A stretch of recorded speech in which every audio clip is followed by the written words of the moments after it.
स्वागत छ गाइज। आज मेरो नयाँ मिनी ब्लगमा। दिउँसो म ब्रस सरस गरेर गइहालेँ ढुङ्गा लिएर झार्नलाई गाडीमा।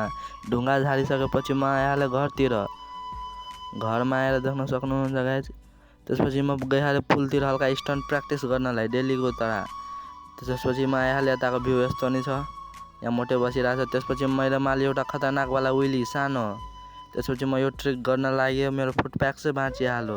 देख्न सक्नुहुन्छ किनकि गाइज मेरो पछाडिको जो फुटप्याक छ त्यो धेरै मजबुत खाले, धेरै बलियो खाले पाइपले बनाएको छु। त्यसपछि गाइज म सर्कल स्विचब्याक मारे यत्रो सानो जग्गामा हैन। कस्तो लाग्यो कमेन्टमा जरुर भन्नु होला कति सानो जग्गा छ।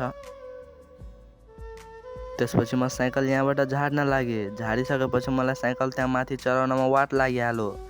जसो तसो गरेर म चढाएर नै छाडे। भिडियोमा देख्न सक्नु कति वाट लागिहाल्यो मेरो हैन। त्यसपछि यहाँको गाइज आजको भिडियो यति नै। के कस्तो लाग्यो कमेन्टमा